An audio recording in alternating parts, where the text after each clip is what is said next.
Hi hello. ನಮ್ಮ ಉತ್ತರ ಕರ್ನಾಟಕ ಮಂದಿಗೆ ಖಾರ ಅಂದ್ರೆ ಭಾಳ ಇಷ್ಟಪಡ್ತಾರೆ. ಅಂಥ ರೆಸಿಪಿಗಳಾದಂತಹ ಒಂದು ರೆಸಿಪಿನ ನಾನು ನಿಮ್ಮ ಮುಂದೆ ತಂದೀನಿ. ಅದು ಏನಪ್ಪ ಅಂತಂದ್ರೆ ಮೆಣಸಿನ್ಕಾಯಿ ಎಣ್ಗಾಯಿ ಪಲ್ಯ. ಆ ಮೆಣಸಿನ್ಕಾಯಿ ಎಣ್ಗಾಯಿ ಪಲ್ಯ ಅಂತೂ ಇಷ್ಟು ಸಖತ್ತಾಗಿರ್ತೈತಿ, ರುಚಿಯಾಗಿರ್ತೈತಿ ಅಂತ ಹೇಳಿದ್ರೆ ನೀವು ಒಂದು ಸರಿ ಮಾಡ್ಕೊಂಡು ತಿನ್ನಿರಿ. ಒಂದು ಸರಿ ಮಾಡ್ಕೊಂಡು ತಿಂದ್ರಿ ಅಂದ್ರೆ ಭಾಳ ಇಷ್ಟಪಟ್ಟು ತಿಂತೀರಿ. ಈ ಮೆಣಸಿನ್ಕಾಯಿ ಎಣ್ಗಾಯಿ ಪಲ್ಯನ ತುಂಬ ಈಸಿಯಾಗಿ ಮಾಡ್ಬೋದು ಮತ್ತು ಮನ್ಯಾಗಿರುವಂಥ ಸುಲಭ ಪದಾರ್ಥಗಳನ್ನು ಸ್ವಲ್ಪ ಪದಾರ್ಥಗಳನ್ನು ಹಾಕಿ ಮಾಡುವಂಥ ರೆಸಿಪಿ ಇದಾಗೈತಿ. ಮೊದಲಿಗೆ ನಾನಿಲ್ಲಿ ಮಿರ್ಚಿ ಮೆಣಸಿನ್ಕಾಯಿ ಅಂತ ಕರೀತಾರಲ್ಲ ಅವನ್ನ ಮೆಣಸಿನ್ಕಾಯಿನ ಇಟ್ಕೊಂಡಿದ್ದೀನಿ. ಗೊತ್ತಿಲ್ಲ ಅಂದರೆ ವೀಡಿಯೋದಲ್ಲಿ ಕಾಣ್ತಿರುತ್ತಲ್ಲ ಆ ಥರ ಒಂದು ಮೆಣಸಿನ್ಕಾಯಿ ಒಳಗೆ 2 ಅಥವಾ 3 ರೀತಿಯೊಳಗೆ ಇಟ್ಕೋಬೇಕು. ನಂತರ ನಾನು ಒಂದು ಮಿಕ್ಸಿ ಜಾರ್ಗೆ ಕೊಬ್ಬರಿ, ಈರುಳ್ಳಿ ಮತ್ತು ಖಾರಕ್ಕಂತೂ ಏನೂ ಹಾಕೋಂಗಿಲ್ಲ. ಖಾರ ಆಲ್ರೆಡಿ ಮೆಣಸಿನ್ಕಾಯಿ ಇರ್ತವೆ, ಅದಕ್ಕೋಸ್ಕರ ಖಾರ ಹಾಕೋದಿಲ್ಲ ನಾನು. ಈರುಳ್ಳಿ, ಕರಿಬೇವು, ಕೊತ್ತಂಬರಿ, ಉಪ್ಪು, ಬೆಳ್ಳುಳ್ಳಿ, ಅಲ್ಲ ಇವನ್ನೆಲ್ಲ ಹಾಕ್ಕೊಂಡು ಸಣ್ಣಗೆ ಮತ್ತು ಅದ್ರ ಜೊತೆಗೆ ಜೀರಿಗೆ ಕೂಡ ಹಾಕ್ಕೋಬೇಕು. ಅರಿಶಿನ ಪುಡಿ ಎಲ್ಲನೂ ಹಾಕ್ಕೊಂಡು ಮಿಕ್ಸಿಗೆ ಜುರ್ರ್ ಅಂತಂದು ಒಂದು ಸರಿ ಅನ್ನಿಸ್ಕೊಂಡು ಅದು ತರಿಯಾಗಿರಬೇಕು. ತುಂಬ ನುಣುಪಾಗಿ ಆಗಬಾರ್ದು. ತರಿಯಾಗಿದ್ದರೆ ಟೇಸ್ಟ್ ಚೆನ್ನಾಗಿ ಬರ್ತೈತಿ. ಅದಕ್ಕೋಸ್ಕರ ತರಿಯಾಗಿದ್ರೇ ಈ ಮೆಣಸಿನ್ಕಾಯಿ ಎಣ್ಗಾಯಿ ಪಲ್ಯ ತುಂಬ ಅಂದ್ರೆ ರುಚಿಯಾಗಿ ಬರ್ತೈತಿ. ನಂತರ ನಾನೊಂದು ಗ್ಯಾಸ್ ಮೇಲೆ ಒಂದು ಪಾತ್ರೆ ಇಟ್ಕೊಂಡಿದ್ದೀನಿ. ಅದಕ್ಕೆ ಸ್ವಲ್ಪ ಎಣ್ಣೆ, ಸಾಸಿವೆ ಮತ್ತು ಜೀರಿಗೆ ಹಾಕ್ಕೊಳ್ತಾ ಇದ್ದೀನಿ. ಸಾಸಿವೆ ಜೀರಿಗೆ ಎಲ್ಲ ಚಟಪಟ ಅಂತ ಸಿಡಿದ ಮೇಲೆ ಅದಕ್ಕೆ ನಾನು ಕರಿಬೇವನ್ನು ಹಾಕ್ಕೊಳ್ತಾ ಇದ್ದೀನಿ. ಕರಿಬೇವೆಲ್ಲ ಚೆನ್ನಾಗಿ ಸ್ಮೆಲ್ ಘಮ ಘಮ ಘಮ ಅಂತ ಬರ್ತಿರಬೇಕು. ಆವಾಗ ಡೈರೆಕ್ಟಾಗಿ ಮೆಣಸಿನ್ಕಾಯಿ ಎಲ್ಲ ಇಟ್ಕೊಂಡಿರ್ತೀವಲ್ಲ ಆ ಮೆಣಸಿನ್ಕಾಯಿನ ಅದಕ್ಕೆ ಹಾಕ್ಕೋಬೇಕು. ಅವು ಒಂದು ಸ್ವಲ್ಪ ಹೊತ್ತದಂಗೆ ಆಗಬೇಕು. ಹೊತ್ತದಂದ್ರೆ ಪೂರ್ತಿ ಕಪ್ಪಾಗೆಲ್ಲ ಹೊತ್ತಬಾರ್ದು. ಅವು ಮೆಣಸಿನ್ಕಾಯಿ ಮೇಲೆ ಅದ್ರ ಮೇಲೆ ಚರ್ಮ ಎಲ್ಲ ಸ್ವಲ್ಪ ಎಣ್ಣೆಯೊಳಗೆಲ್ಲ ಬೆಂದಾದ್ಮೇಲೆ ಚರ್ಮ ಕಲರು ವೈಟಾಗಿ ಬರ್ತೈತಿ. ಆ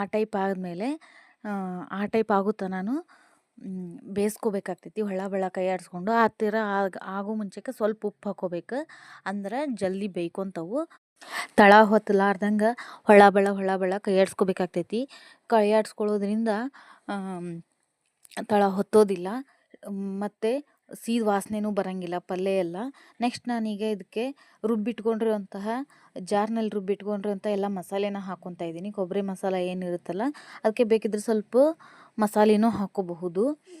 ಸಾಂಬಾರು ಮಸಾಲೆ ಇರ್ತೈತಲ್ಲ ಅದನ್ನೇ ಹಾಕ್ಕೋಬೋದು. ನಿಮ್ಮಲ್ಲಿ ಮನೇಲಿ ಯಾವ ಮಸಾಲೆ ಇರ್ತೈತೆ ನೋಡಿರಿ ಅದನ್ನ ಹಾಕ್ಕೊರಿ. ಟೇಸ್ಟ್ ತುಂಬ ಅಂದ್ರೆ ಭಾಳ ಚೆನ್ನಾಗಿ ಬರ್ತೈತಿ. ಅದನ್ನು ಮೆಣಸಿನ್ಕಾಯಿ ಪಲ್ಯದಾಗೆಲ್ಲ ಹಾಕಿರುವಂಥ ಮಸಾಲೆ ಎಲ್ಲ ಕೊಬ್ಬರಿದೆಲ್ಲ ಮಸಾಲೆ ಆ ಮೆಣಸಿನ್ಕಾಯಿ ಪಲ್ಯದಾಗೆಲ್ಲ ಚೆನ್ನಾಗಿ ಕೂಡ್ಕೋಬೇಕು. ಆ ರೀತಿ ಕೈ ಆಡಿಸ್ತಾನೆ ಇರಬೇಕು. ತಳ ಹೊತ್ತದೇ ರೀತಿಯಲ್ಲಿ ಮೀಡಿಯಮ್ ಟು ಹೈ ಫ್ಲೇಮ್ ಒಳಗೆ ನಾನು ಗ್ಯಾಸ್ ಇಟ್ಟಿದ್ದೀನಿ. ಆ ರೀತಿ ಸ್ವಲ್ಪ ಒಂದು ಸರಿ ಟೇಸ್ಟನ್ನು ನೋಡ್ಕೋಬೇಕು. ಉಪ್ಪು ಕಡಿಮೆ ಆಗಿದ್ದರೆ ಮತ್ತು ಉಪ್ಪು ಹಾಕ್ಕೋಬಹುದು ಅಂತ ಅನ್ನೋದಕ್ಕೋಸ್ಕರ ಟೇಸ್ಟ್ ನೋಡಿದ್ದೀನಿ. ಉಪ್ಪು ಕಡಿಮೆ ಇದ್ದರೆ ಹಾಕ್ಕೋಬೋದು. ಚೆನ್ನಾಗಿ ಕೈ ಆಡಿಸ್ಕೊಂತ ಇರಬೇಕು.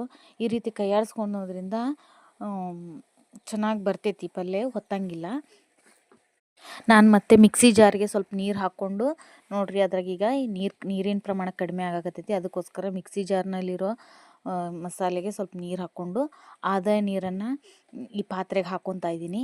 ಮತ್ತು ಇನ್ನೊಂದು ಸ್ವಲ್ಪ ಜಾಸ್ತಿ ಕುದಿತೈತಿ ಮತ್ತು ಅದರಲ್ಲಿರೋನು ಸ್ವಲ್ಪ ಹತ್ಕೊಂಡಿರ್ತೈತಲ್ಲ ಅದು ವೇಸ್ಟ್ ಆಗಂಗಿಲ್ಲ ಅನ್ನೋದಕ್ಕೋಸ್ಕರ ನಾನು ಈ ರೀತಿ ಮಾಡ್ತಾಯಿದ್ದೀನಿ.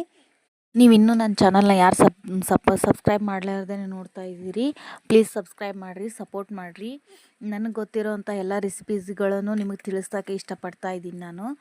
ಈ ಮೆಣಸಿನ್ಕಾಯಿ ಎಣ್ಗಾಯಿ ಪಲ್ಯನ ಅನ್ನದ ಜೊತೆನೂ ತಿನ್ಬಹುದು. ಜೋಳದ ರೊಟ್ಟಿ ಅಥವಾ ಚಪಾತಿ, ಅಕ್ಕಿ ರೊಟ್ಟಿ ಮತ್ತು ಯಾವುದೇ ಥರದಂತಹ ರೊಟ್ಟಿ ಜೊತೆನೂ ತಿನ್ನಬಹುದು.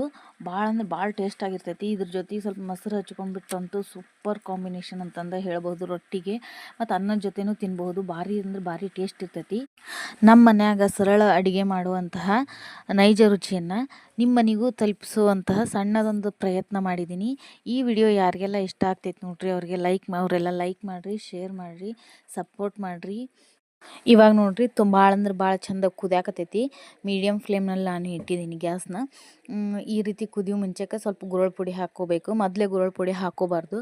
ಗುರೋಳು ಅಂದರೆ ಹುಚ್ಚೆಳ್ಳು ಅಂತಾರಲ್ಲ ಅದಕ್ಕೂ ಆ ಪುಡಿನ ಹಾಕ್ಕೋಬೇಕು. ಆ ಪುಡಿ ಹಾಕ್ಕೊಂಡಾದ್ಮೇಲೆ ಮತ್ತೊಂದು ಸ್ವಲ್ಪ ಕೈ ಆಡಿಸ್ಕೋಬೇಕಾಕೈತಿ. ಅದಕ್ಕೆ ಎಷ್ಟು ಪ್ರಮಾಣ ಹಿಡಿಸ್ತೈತೆ ನೋಡಿರಿ, ಅದನ್ನು ನೋಡಿ ಹಾಕ್ಕೊಳ್ರಿ. ನೀವು ಮಾಡೋ ಮೆಜರ್ಮೆಂಟ್ ಮೇಲೆ ಅದ್ರ ಲೆಕ್ಕ ಇರ್ತೈತಿ.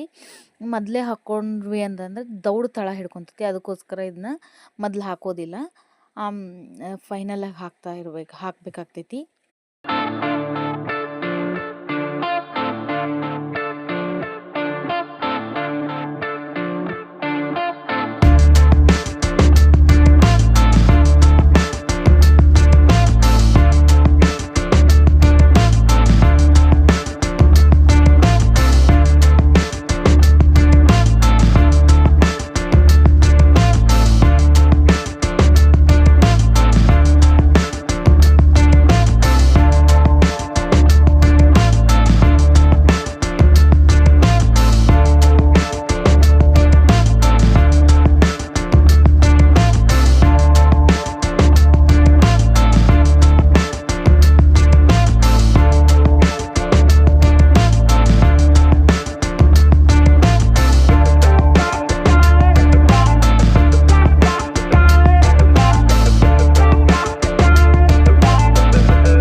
ನೋಡಿರಿ, ಇವಾಗ ಫೈನಲಾಗಿ ರೆಡಿ ಆಯಿತು.